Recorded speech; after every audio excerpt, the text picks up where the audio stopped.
Kenfu, are we ready? Yes. Okay. Thank you guys for coming out this morning. I'm James Williams. I'm the Dean of the Seidman College of Business, and I appreciate the fact that you guys are here this morning. We have a great opportunity to hear from a man who is making African American history, has made African American history. Here in the Seidman College, what we've been trying to do over the last 5 years is to do what we can to facilitate and promote this whole notion of cultural sensitivity and multicultural awareness.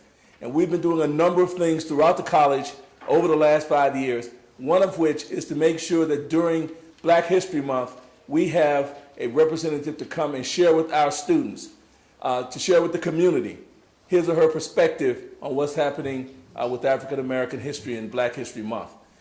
You might recall, some of you at least were here back in 2005 when we brought to this podium representatives from North Carolina Mutual Life Insurance Company and Mechanics and Farmers Bank. They are two African American owned institutions that are over 100 years old. And they were founded on what was called the Black Wall Street in Durham, North Carolina, back in the early 1900s. During that same session, we talked about what happened, the unfortunate incident in Tulsa, Oklahoma, with the other Black Wall Street that didn't fare so well, where America showed its uglier side, if you will. But that's part of what we tried to do, is to bring to you some of what's happened in Black history and to help you appreciate some of what the African Americans have addressed and withstood over the years. We also, the next year, had the University of Alabama representative come and talk about what has happened at the University of Alabama since forced integration back in the early 60s. And that was an eye-opening experience for us. We learned a heck of a lot there as well. The following year, we had Louis Green come to talk about what's happening in the state of Michigan with minority entrepreneurship, encouraging the students to do what they could, because African Americans have had a great impact on the economy, the U.S. economy, the Michigan economy. But in order for us to continue history, then we need to make sure that folks are doing what they can in the way of entrepreneurship. Last year, we were blessed to have Dean Baron Harvey of the School of Business at Howard University come and talk to us about why we celebrate Black History Month in the first place. And he gave a very moving discussion about what some of the early challenges were and how we overcame those challenges and why and how America responded. Obviously, with President Barack Obama's inauguration a couple of weeks ago, we know that that's another part of African American history, one of which we're very proud and we'll be talking about for years to come. And our children and our children's children will talk about those times and those periods. Our speaker this morning is also very well accomplished, and as I said before, has actually created some African American history himself. Among all his degrees, all of his educational attainments, he has also been a leader in the Army since his days, quite frankly, in ROTC in high school. But he's a colonel now in the Army and a chaplain, and in fact, he was the commandant at the chaplain school for the entire Army down in Columbia, South Carolina, Fort Jackson, I think it is. But he was the first African American, the only African American in more than 90 years of history of that organization to lead it. He's a good friend of mine. We've grown up together since 7th grade. I've been in a position to admire this young man's work. He has inspired me. We talk about role models, and I shared this morning with the group that obviously I had some role models in my life, including my mother and father. But role models don't always have to be older and wiser necessarily. And he was, as a compadre, a role model of mine for his character, for his discipline, for his organization. It was amazing to me that as 16 and 17-year-olds, we could recognize the leadership abilities in him at that time. And he encouraged us, he inspired us, and I'm sure he's going to inspire you as well. Chaplain McGriff.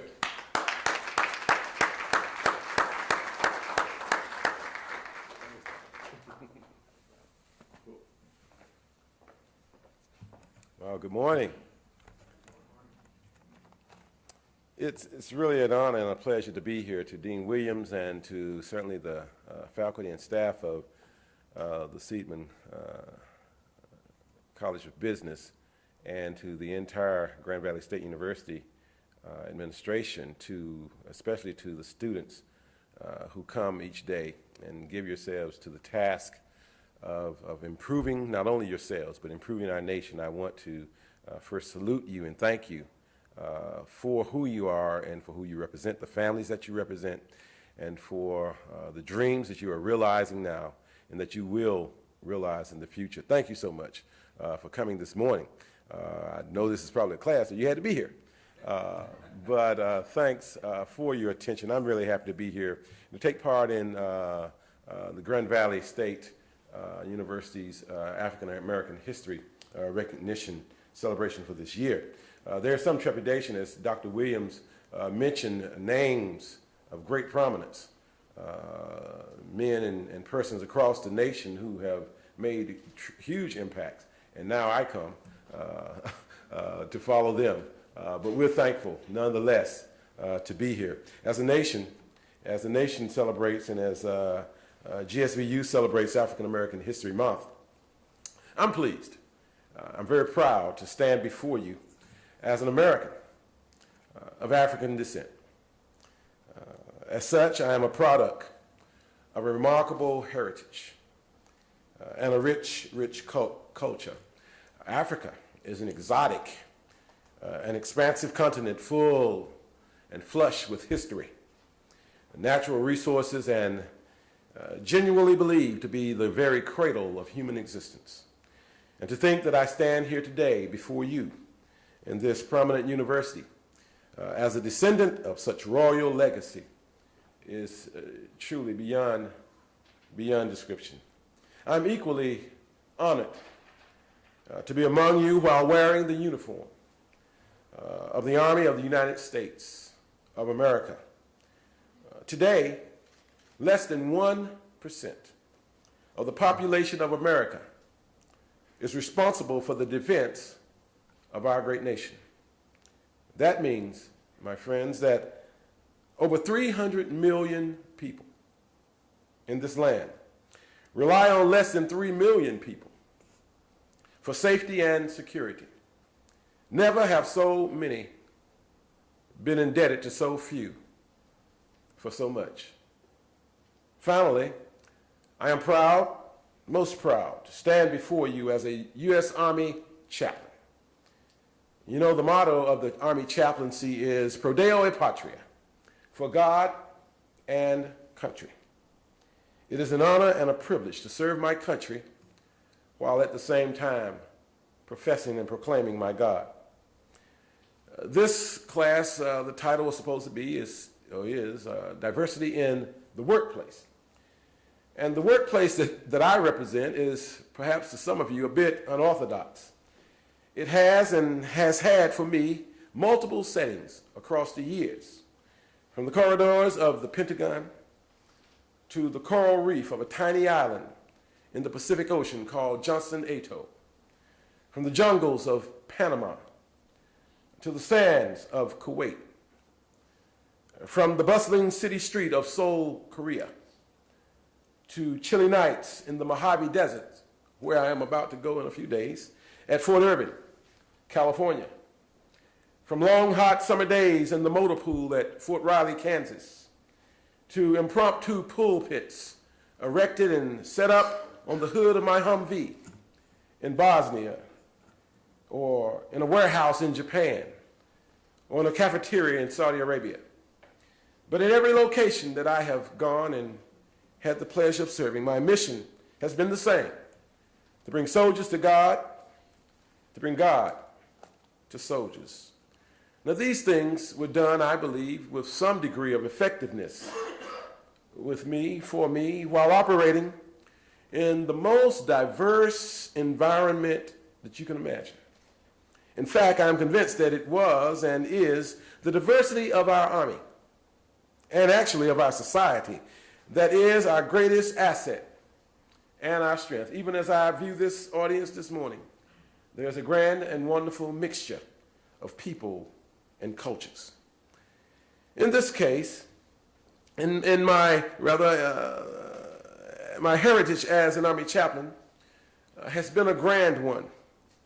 And today I want to offer what is really a view, as I said to a group earlier, a view from my foxhole, from my fighting position, from where I see things. I want to share that with you. In my heritage as an Army chaplain, there is a grand legend I want to share with you about 4 chaplains who served God and country, and even went as far as making the ultimate sacrifice in the midst of diversity. In this case, they did not lose their lives, but they gave their lives. In doing so, they became an enduring example of extraordinary faith, courage, and selflessness. But their valor was shaped by faith, I believe, and supported by love. They did what they did in the midst of their diversity with love and faith. And so the question is not today, my friends, is there diversity in the workplace, but what is being done in the workplace in light of and because of diversity. In the south central town in Pennsylvania called Carlisle, there is an Army post called Carlisle Barracks, a very tiny post, not many soldiers are there. On that post at Carlisle Barracks, there's a chapel located. And in this chapel, there is a window, a stained glass window, which commemorates and highlights in pictures the story of the 4 chaplains. It is called the 4 Chaplains Memorial Window. There's an inscription at the bottom of the window, and it says this: God of our fathers and God, our God, we thank you for the unity that the Dorchester chaplains, these 4 men of God, demonstrated in life and in death. Unity that is not uniformity. Unity that strengthens within each of us every worthy loyalty of faith and practice. Unity that transcends all of our differences and makes us one in our loyalty to our country, our fellow men, and to you, our God. Grant us now your abiding presence, and may we remain faithful to the spirit of our 4 chaplains, who, having learned to live and serve together in death, were not divided. The prayer and inscription on that window, in so many ways, my friends, embodies the service and the sacrifice of the 4 chaplains, but is also a clarion call, I believe, to Americans and even to the citizens of the world, that we ought live together in unity. On the 23rd of January, 1943, the transport ship Dorchester embarked upon a journey. The ship was escorted by 3 Coast Guard cutters, and they were set to sail across the Atlantic. Their destination was an Army post in the country of Greenland. The Dorchester originally had been a luxury liner, equipped to accommodate 314 passengers. But because of the war, World War II, the Dorchester had now been gutted and refitted for troop transport. And for this voyage, it was filled to capacity. The ship was, with 902 men aboard. Now, the sea in that area of the Atlantic was especially dangerous. It was known for ice flows and gale force winds and raging waters. The old ship, the Dorchester, slugged its way through the North Atlantic during that period against high winds and heavy waves. And it is said that more than half of the men on board were seasick, desperately seasick. But the greatest danger that faced the Dorchester on this voyage was the threat of German submarines, which had been sinking Allied ships at the rate of 100 per month. On its final approach to Greenland, the Dorchester would be sailing through an area known as Torpedo Junction.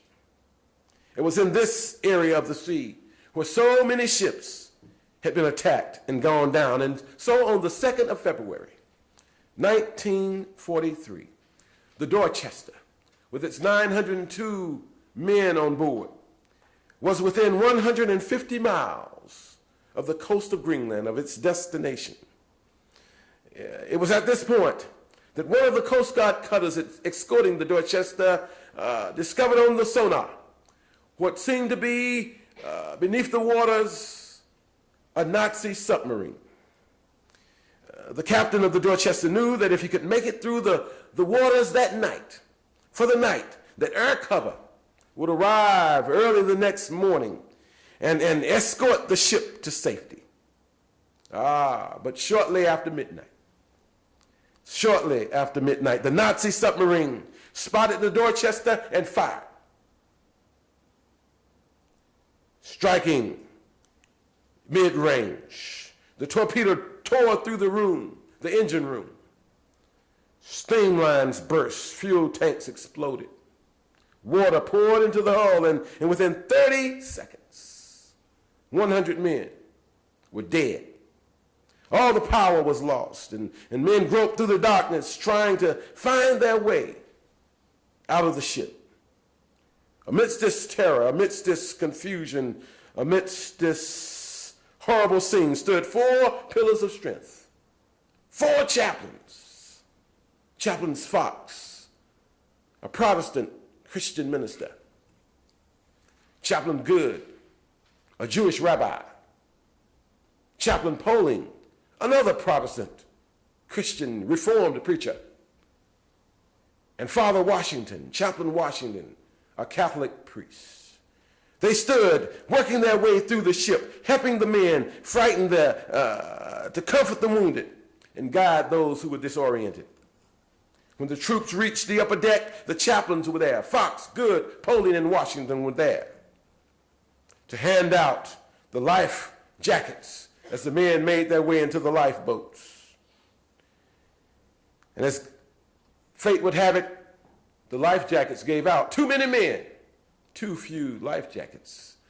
And in the end, the chaplains are seen taking their life jackets off and giving them to the men to board those life rafts. And as those men rowed away in the lifeboats, the last thing they saw were these 4 chaplains, Fox, Poling, Good, and Washington, linked arm and shoulder, heads bowed and praying. They had decided to stay with the ship. And in 27 minutes, the Dorchester sank with 600 men and 4 chaplains. In my present job at Fort Monroe in Virginia, and previous jobs, I've been privileged to travel to many places across our land. Over the last year, I've been to Korea, Alaska, Washington State, California, Virginia, North Carolina, Kentucky, Ohio, Massachusetts, Rhode Island, Georgia, Alabama, and now Grand Rapids. I've landed at more airports than I want to count. And on my trips, I have been able to behold the richness of our land and the glory of our people. The most apparent feature of our nation, I believe, is our diversity. From Anchorage to Alaska, from Barstow to Boston, Kansas City to Canton, Charlotte to Charlottesville, Greensboro to Grand Rapids. America is a bounty of cultures and flavors and rhythms. I saw this even as I have been in your fair city since this past Friday. The strength of our nation is not to be found in our uniformity, but it resides in the unity that we achieve through our diversity. America is a collection of all of us, not just black, not just white, yellow or brown, not just old, not just Jewish, not just Christian, not just Muslim, not just male, not just female, not just Republican, not just Democrat, but America is all of us. In fact, USA stands for us Americans. Dr. King once said, whatever affects one directly affects all indirectly. I can never be what I ought to be until you are what you ought to be. And you can never be what you ought to be until I am what I ought to be. This is the interrelated structure of reality. The remarkable and inspiring story of the four chaplains is more than what meets the eye. Yes, there was sacrifice. Yes, there was bravery. Yes, there was unsurpassed courage. But there is also something more. It is more than interesting that a Jewish chaplain, a Catholic chaplain, and two Protestant chaplains would somehow be together on this ship. It seems like a great mix, but what you might not know is that it was a deliberate decision. For you see, in 1942, while America was still segregated and our army was still segregated, at the U.S. Army Chaplain Center School, which was located at that time at Harvard University, because of the war, the initial training for chaplains lasted, at that time, only 28 days. We do it for about 12 weeks now, but only 28 days because they needed chaplains quickly. What is unknown about this, though, is that though the Army was segregated, and though America was segregated in 1942, the Chaplain Center in School was one of the only integrated units in the Army. Chaplain Major General Arnold, the Chief of Chaplains, and Chaplain Colonel Clary, the Commandant of the Chaplain School, established a policy that all chaplain candidates, regardless of race or denomination, would be trained together. Something that happened nowhere else in the Army.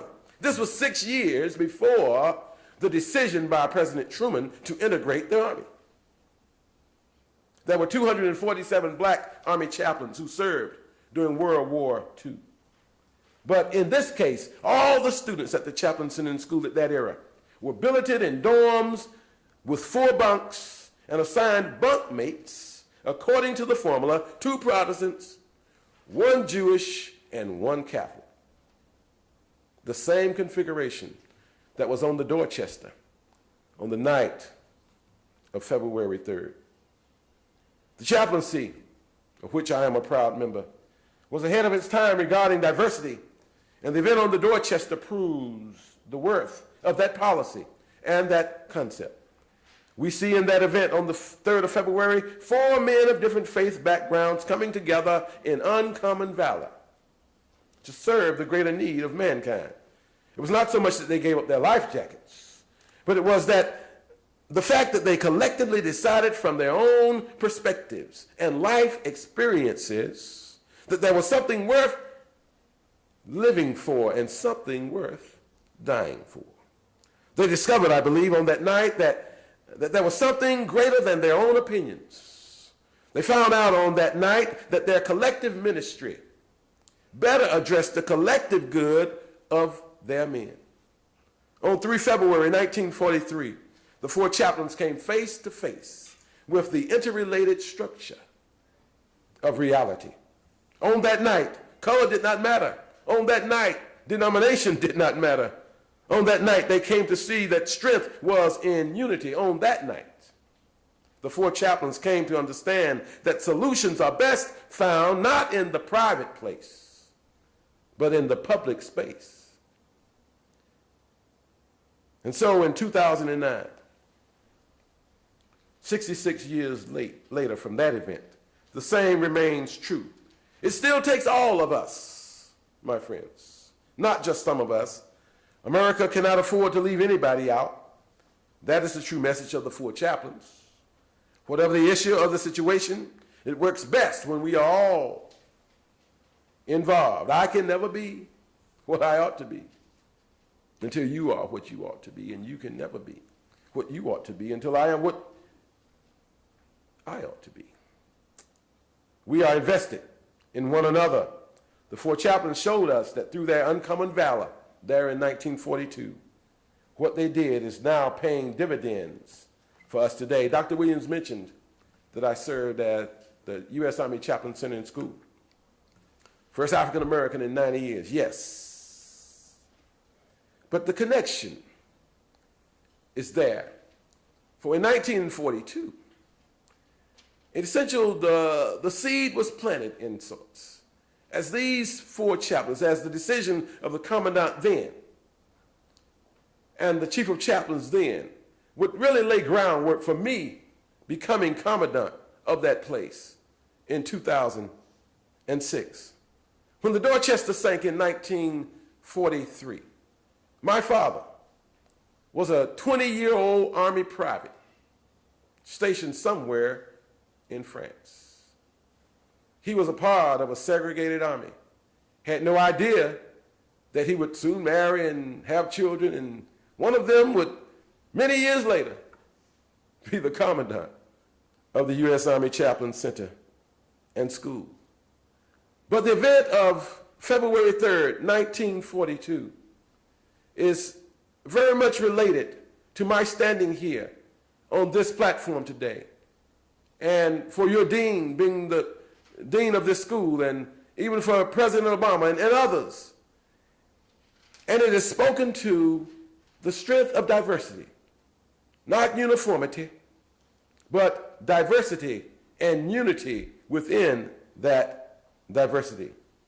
We look at their example, not simply to applaud them, but we remember the sacrifice of the four chaplains. We remember the sacrifice of others who have gone before us, your parents, my parents, that we might today be in this auditorium and to be unified. Not uniformity, but unified in our diversity.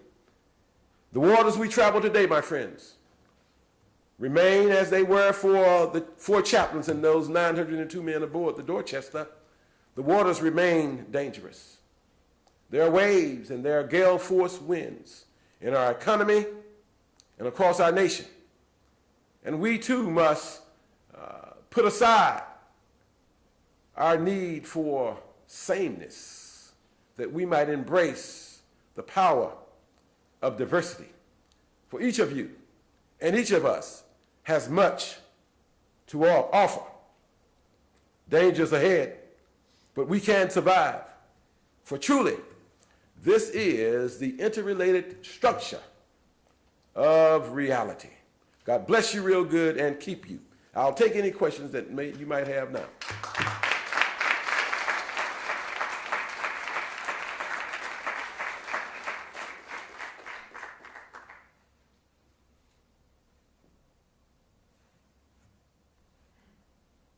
Yes, sir. Can you explain what the position commandant is? In the Army, there are multiple branches, specialties. There are persons that serve in the infantry, persons that serve in the armor, that drive tanks and deal with tanks. There are aviators that fly helicopters and planes. There are those that deal with artillery, the firing of projectiles, long distances. We have persons in the medical field, Army doctors and nurses and medical specialists. We have people in military intelligence, in engineering, and there are chaplains. Every specialty within the Army has, at some location, a school that trains them. Okay, and so there's the infantry school at Fort Benning, there's the armor school at Fort Knox, Kentucky, there's the military intelligence school at Fort Huachuca, Arizona, there is the aviation school at Fort Rucker, Alabama, there's the medical specialty, the medical school at Fort Sam Houston, Texas, and there is the chaplain center and school at Fort Jackson, South Carolina.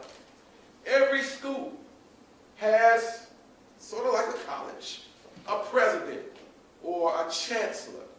The commandant of the schools, of the specialty schools, serve in that similar capacity.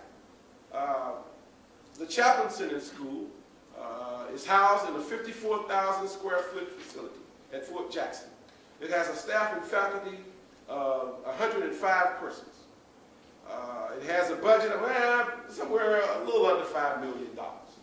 We train at that center and school approximately 12 to 1,500 students per year. All Army chaplains and chaplain assistants have to receive training at some point of their career, certainly at the beginning, but throughout their career, they return to Fort Jackson to the Chaplain Center and School for their education. Now, the Chaplain Center and School is kind of peculiar in that we have been located in many locations. Since 1918, when the school was established, the Chaplain Center and School has been in 17 different locations. I spoke about the time that it was located at Harvard University. The initial location for the Chaplain Center and School was where I'm actually located now at Fort Monroe, Virginia. But now it's moved in many places across the country, and now it's located, and has been located, at Fort Jackson, South Carolina, since 1995. In fact, this is the longest location we've been at since the school has been established. The commandant is the major leader, or the CEO, or whatever you want to call it, of that institution, responsible for the management, the resources, the instruction, all those kinds of things for the staff and faculty of the school. Other questions? Yes, ma'am. You often hear how the military is an example of as good as it gets is dealing with issues of diversity. What is unique about the military that allows it to occupy that place of honor in our society? Yes, ma'am. Well, just for historical sake, integration came in earnest in the Army in 1948, when then President Truman declared that the armed forces would indeed integrate. Of course, up until that time, the Army, the military basically, was a segregated society. And it took, even after 48, a number of years before it really caught on. And really, even until this day, we still have our major challenges. As I said, my workplace is the Army in particular, and there are challenges of diversity. However, there's something about the Army, and I only speak of the Army, I only speak of the Air Force and Navy, these guys, but I'll talk about the Army. There's something about the Army that causes people to meet one another at the very basic level of life. When you come to Fort Jackson, South Carolina, and Fort Jackson is also the largest basic training post for the Army. We have about 3 or 4 of them, but Fort Jackson is the largest. They train more than 80,000 young people. And when these young people come to Fort Jackson, you'll see them getting off the plane at the airport in Columbia. They have a little yellow envelope in their hand. And this has all of their records and all these things. And they're coming to Fort Jackson for basic training. They may have come from rich households, but they're basic trainings. They may have come from troubled households, but they're basic trainings. It does not matter what color they are, what faith they are. When they come there, they'll get a haircut. Well, ladies don't get a haircut. Guys get haircuts. They'll give them a uniform, and they'll throw them out there to the drill sergeants, and those drill sergeants will begin to train them. And it is this kind of lifestyle which kind of levels the playing ground where men and women see one another on a daily basis under some stressful conditions. And I suppose that there's room, there certainly is room for discrepancy, there's room for misuse, there's room for abuse of one another on racial terms. But by and large, men and women, when they find themselves at the stressful moments of life and when they're really working together, they find that those things, those peripheral things of race and religion and color, and that don't really matter as much. And so we have opportunities because of the kinds of things we do. When you're jumping out of an airplane, black people fall just as quickly as white people. Okay? And you want your parachute open. Okay? But when you're in the field and it's 20 degrees and you're in a tent with 20 other people It doesn't matter what color that guy is next to you. Just please get close, okay, so I can be warm. And the Army, because of its stringent, kind of rustic, demanding sort of lifestyle, does that. And then the Army builds a community. I've stayed at the really nice hotel here, the Grand Plaza, Amway. And if you've ever been there, it's really nice. And when I came in on Friday, apparently there's some convention happening with the Michigan National Guard, the NCOs, and other mission officers of the Michigan National Guard.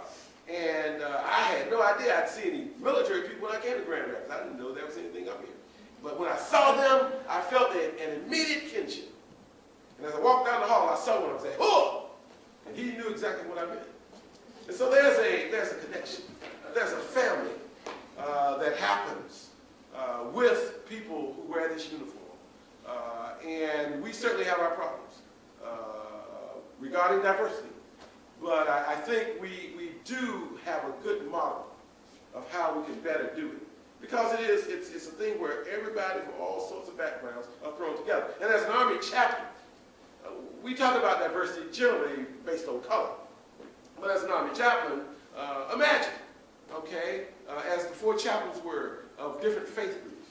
And today there are just so many faith groups. And as an Army chaplain, my job in the unit that I may be in would be to provide religious support for everybody. So I've got some Catholics, I've got some Jewish guys, I've got some Protestants, one may be Baptist, one may be Church of God, one may be AME, one may be whatever. Then I've got some guys, they don't care about chaplain. I don't want to hear about that God stuff. They may be atheists.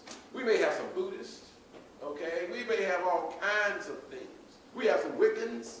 I mean, all kinds. But I'm still the pastor, and I must administer and provide or perform for those persons in my union. And what I've found over these almost 30 years of doing this is that those peripheral things of religion and denomination and even race often fall down. Actually, today, it's nighttime downrange. Downrange is what we call in Iraq and Afghanistan. It's nighttime over there. And there are men and women, many of them young like you, who are next to one another. And they would literally give their lives to save that buddy who was right next to them. And it is serious business that we do. In fact, it's a life or death kind of issue. And I thank you for your support of our men and women in uniform. But on a daily basis, we kind of live diversity.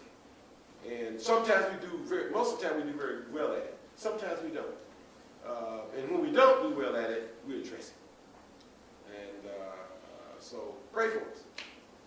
Other questions? Yes, ma'am.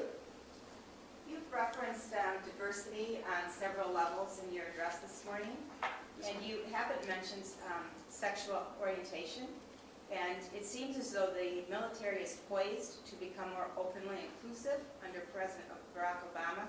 I wonder, as a chaplain and as a champion of diversity, if you could speak to that? Yes, ma'am. Well, the Army and certainly the Department of Defense, our nation, okay, has a leader. And the commander-in-chief of the Department of Defense is, of course, the current president, President Barack Obama. And as has been mentioned, there has been some indication that we may be moving toward what has been, at least over the last 8 years, a decision, you may have heard of the Don't Ask, Don't Tell, which more or less encourages those citizens among us who consider themselves gay or other lifestyle to be part of the military. There has been regulation within the military that if indeed one professes such a lifestyle, that they would be moved from the military for what they would call good order and discipline. Well, the current president has said he's willing and possibly willing to reverse that. The one thing about those in uniform, we do what we're told to do. We support what we're told to support. And if the president, the commander-in-chief declares and the Congress declares that this will be the way, then we will work our way into that and through that. I will say to you that I know, because I've been in this thing for a number of years, there are men and women in the military that are gay. To this day, they may not be very openly gay because they have some reservation about what some repercussions may be. Now, this a new regulation or a new stance or opinion from the top may allow them more openness, but they are certainly here. And most folk in uniform know who they are. Now, there have been specific cases where there has been abuse and misuse, but I will also say that those are way more singular than the norm.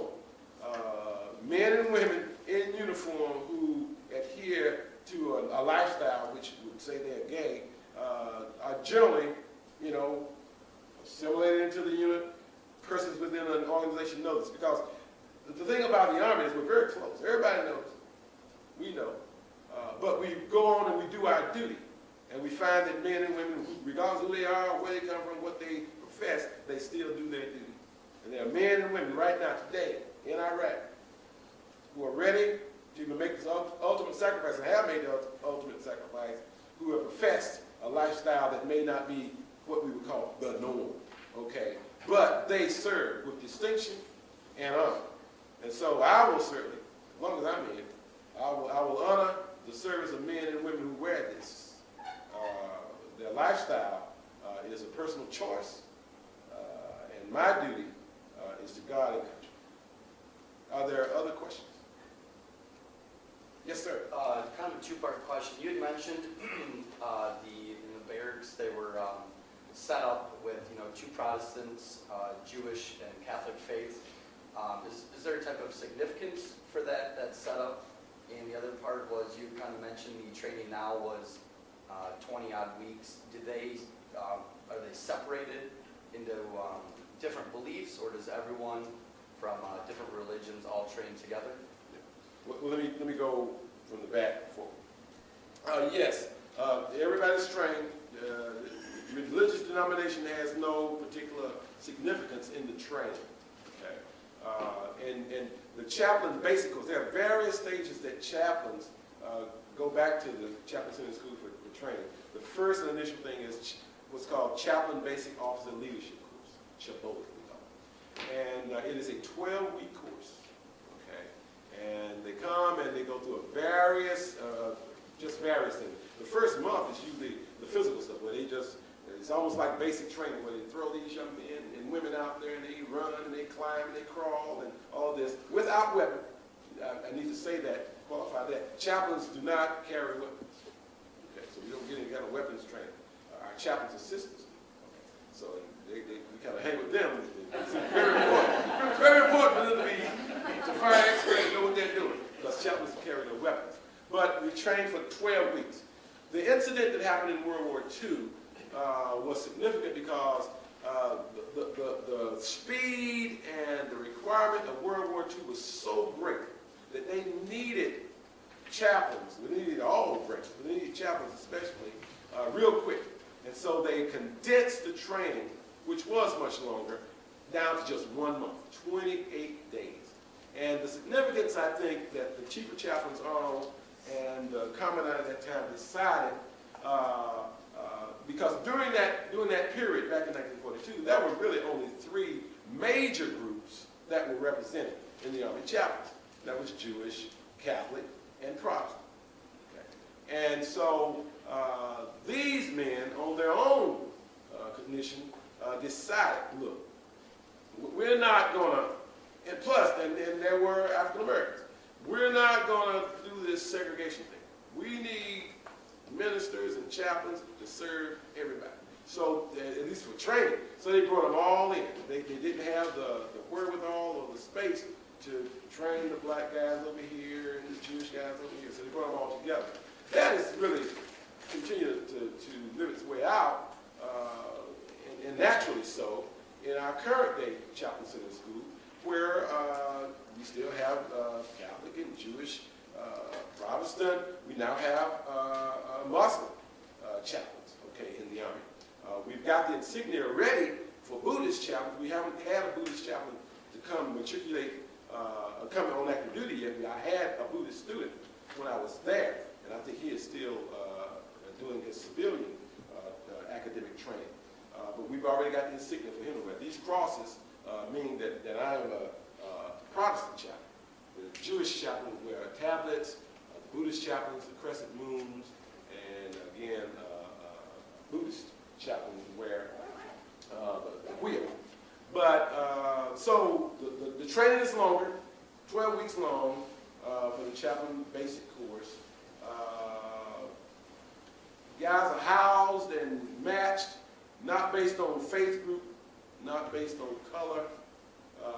What was happening then was an intentional and a deliberate, during the Dorchester, was a deliberate intent to try to have chaplains of varying groups that they could speak to the needs of people on the ship. So if you had all Protestants on the ship and, you had some Jewish soldiers, well, what would those poor guys do? If you had, some Catholics and you had all Jewish, and so they mixed it up. And good decision, right decision, and I think has led to the diverse chaplaincy and the Army that we have today. Other questions? Yes? Just follow up on what I asked you before. Clearly the military is unique in that you live together, train together, and a very unique situation. Do you see a way that we can translate that sort of experience into a civilian life? What can companies, businesses do to sort of mirror that approach? Well, the thing that the Army has going for it that most civilian sectors does not is this whole matter of authority. We have a commander-in-chief. There's a general officer at a post.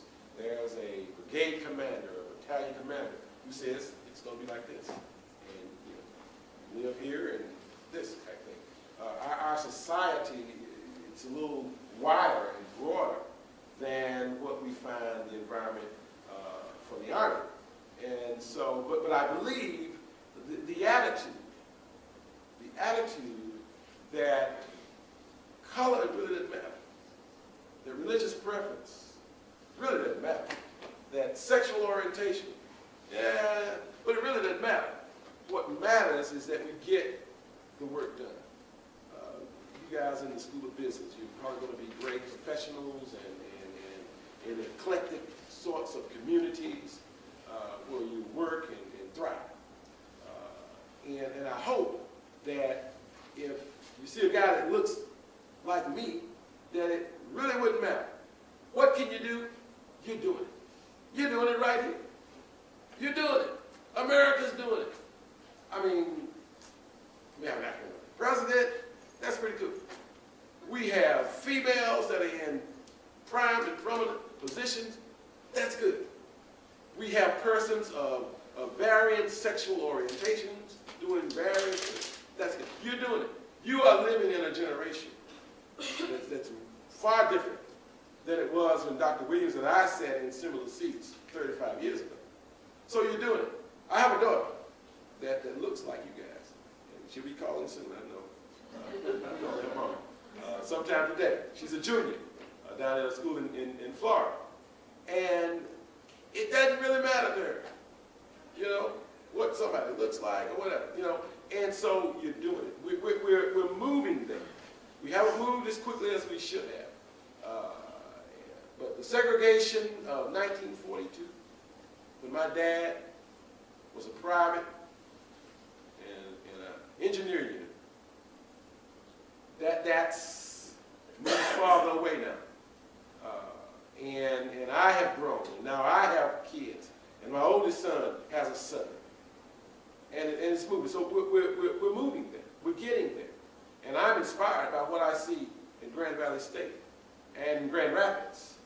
And so one thing we want to do is give ourselves a little credit, and thank God, but not be satisfied. Okay? Not be satisfied with where we are, but at the same time, not be weary about where we are and how far we have yet to go. So I'm excited, I'm encouraged about what I see, and I'm glad to know that you guys are going to be in charge. I'm going to take this thing off soon. And you're in charge, and I'll just sit back in my rocking chair and enjoy the decisions that you will make in leading this country. Thank you so very much, God bless you.